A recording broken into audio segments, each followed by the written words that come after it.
there. Ever wish you'd learned about managing money, sooner?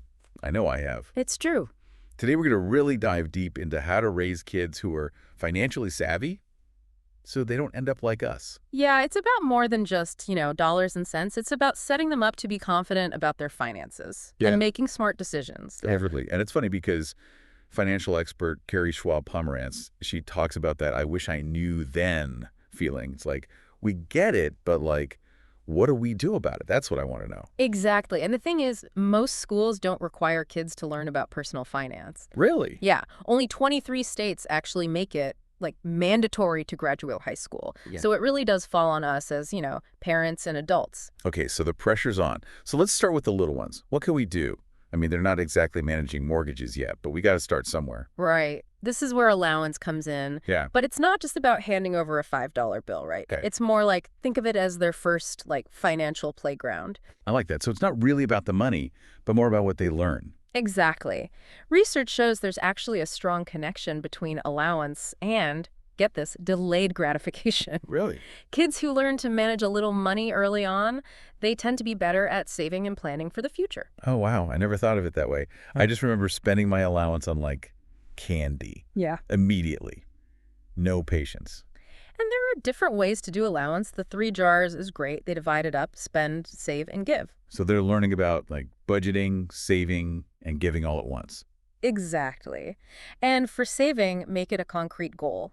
It's more than just watching money grow, in the abstract. Right. Help them pick something they really want, maybe a video game, a trip to, an amusement park, and then they can visually track their progress. Oh, the visual element. I love that, especially for kids who want that, instant gratification. Exactly. It makes saving a game, almost like they're, fueling a rocket ship to their goal. And speaking of fun, let's talk about investing. Investing for kids. Isn't that a little, I don't know, I know what you're going to say. advanced? Not at all. This isn't about, complex trading. It's about sparking their interest, getting them comfortable with the whole idea, planting seeds early on. Okay, I'm listening. So where do we even begin with that? Custodial accounts are great. Basically, an account an adult manages for a minor until they're old enough. Usually between 18 and 25, it depends on the state. And you can start small. Oh, okay. So you don't need a ton of money to start investing for your kids. Nope. With things like fractional shares, they can own tiny bits of even huge companies. Oh, really? Imagine owning a fraction of their favorite video game company. Yeah. It's way more tangible and exciting. That's a good point, because then it's not this abstract thing. It's connected to their world. Exactly. Make it relevant. And don't underestimate involving them. Let them pick stocks of companies they know. Okay. So they're actually doing it, even on a small scale. There's not just learning about it, they're doing it. Exactly. And make it a habit. Check their portfolio, even if it's just once a month. It's quality time and a learning experience, all in one. They learn that investing is a long game, not a get-rich-quick thing. Right. It's a marathon, not a sprint. Exactly. This is great for younger kids, but what about when they're teenagers? How do we shift gears as they get older and start earning their own money? Well, with teenagers, it's all about that real-world experience. And nothing says real-world like a first job. Oh, for sure. I remember feeling so grown up getting my first paycheck. But I probably spent it all right away, let's be honest. That's okay. It's part of learning, right? But there's actually research showing a connection between teens having jobs and them becoming better savers later on. Really? That's so interesting. Why do you think that is? It's probably a few things. First, earning their own money helps them understand its value. Wow. They actually see the connection between working and getting paid. It's not just magically appearing anymore. Exactly. Second, it gives them independence, responsibility, that feeling of being in control of their own money. That's powerful. Encourage them to save a good chunk of it, even if it's for something simple, like a car or for college later. So it's all about planting those seeds for thinking long term. I love that. What about contributing to, family expenses? Is that a good idea? It can be. It really depends on, your family and how much the teen's making.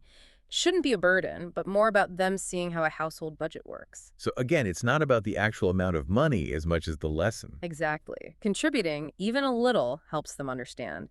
Money is tied to real needs and choices.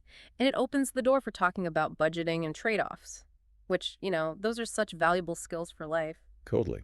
Speaking of navigating the real world, let's talk about credit. That's a big one, right? A little scary for both teens and parents. Credit can be tricky, that's for sure. But it's a fact of life, right? We can't shield them forever. Mm. And the earlier they build good credit, the better off they'll be in the long run. Okay, so how do we balance giving them experience while still, protecting them from making big mistakes? One way is making them an authorized user on your credit card. Oh, okay. So it's like training wheels for credit. They get the experience, but with you as the, like, co-pilot. Exactly. They start building that credit history, which is huge for renting an apartment, getting a loan later on. But here's the key. It has to come with clear expectations and communication. Right, because just having the card doesn't mean they magically know how to be responsible with it. You got it. Make sure they know they're responsible for paying back anything they charge, even if it's your account. Use it as a chance to talk about credit scores, interest, the difference between credit and debit cards. Which, by the way, that's a big one. It's surprising how many people still mix that up. It's easy to overlook. And while we're talking responsible credit use, warn them about high-interest debt. Oh, huge. I wish someone had explained that to me better. Credit card debt can get out of control so fast if you're not careful. For sure, it can really impact their financial future. Be honest with them about the downsides. Explain how revolving credit works, the importance of paying the balance in full whenever they can. Okay, so we've got earning, spending, credit. What about saving for the future? That often gets pushed aside, don't you think? You're right, and it's a mistake. You know how they say the best time to plant a tree was 20 years ago, the second best time is today. Same goes for investing. And with teens, especially those earning money, we've got a great tool, Roth IRAs. Okay, I can see you're passionate about this. So tell me, what's so special about Roth IRAs, especially for teenagers? The great thing about a Roth IRA is you contribute after tax money. What that means is the money grows tax-free. And when you take it out in retirement, you don't pay taxes on it. So it's like a double win.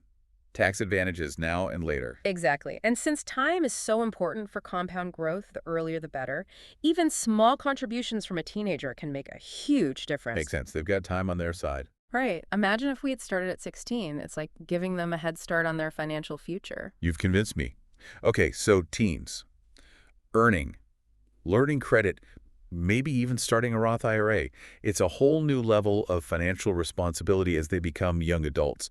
What are some challenges they face at that stage? And how can you make that transition easier? It's funny, one of the biggest things young adults struggle with is like how much being an adult actually costs. Right. Just those everyday expenses. Yeah, you suddenly realize, wait, groceries are how much? Exactly. And utilities, rent if they're on their own, transportation, maybe even student loans on top of it. It's a lot, especially if they're used to, parents covering some of that. For sure. So how do we avoid those welcome to the real world financial shocks? Give me the tips. Budgeting 101. I know it's not the most exciting thing, but it's so important. And it doesn't have to be like super strict or complicated. I think people hear budget and they think no fun allowed. Totally. But really, a budget is just a plan for your money. It's about making choices so you can afford what matters most to you. How do we make it less scary for young adults, though? Start by just talking. Sit down with them, map out their income and what they're spending. And there are so many good apps now, it makes it easy. Oh, yeah, the ones that connect to your bank and track everything. Right. Technology can be amazing for this. Once they see where their money's going, you can help them figure out, okay, where can we cut back? Maybe redirect that to their goals, whether it's saving for a house, paying off debt, or even just having some breathing room. It's about those small wins, right? Like, hey, if I skip takeout coffee twice a week, I have an extra $20 to save. Exactly. Those small changes add up. And speaking of making a difference, let's talk employer benefits. Oh, yeah, easy to forget about those. Especially when you're just starting out. So many miss out because they don't quite get it. 401k matching is a big one. Okay, explain it to me like I'm 22 again, clueless about all this. All right, so a 401k, it's a retirement plan. And the cool part is matching. Your employer basically adds free e-money based on what you contribute. Wait, free E. Who would say no to that? You'd be surprised. A lot of young people are like, retirement, that's forever away. I want the money now. But they're missing out on years of potential growth. Plus, it's like a guaranteed return on your investment. It's like turning down a raise. Okay, so investing early is huge E. But the investment world itself can be scary, even for adults. What do we tell young adults just starting out, maybe feeling overwhelmed?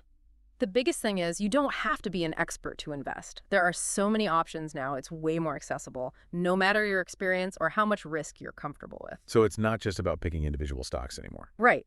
Target date funds are great for younger investors. You pick the year you want to retire, and the fund managers handle the rest. They adjust the investments over time so it gets more conservative as you near retirement. No more guessing about what to invest in. It's like having your own financial co-pilot.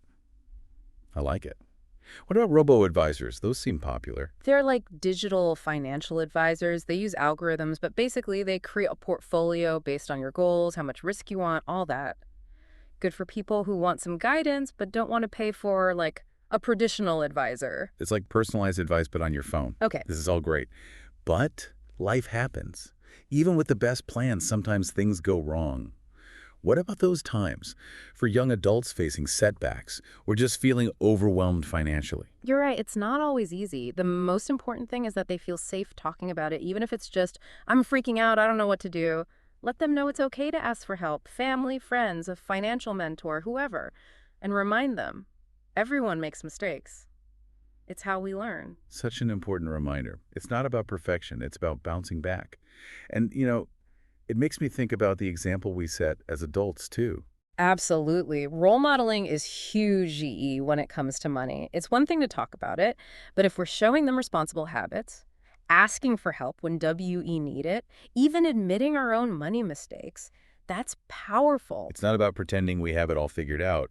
It's being real about the journey, ups and downs and all. Exactly. It's showing them financial literacy. It's a lifelong thing. We're all learning as we go. This has been great. So many practical tips and just things that make you think.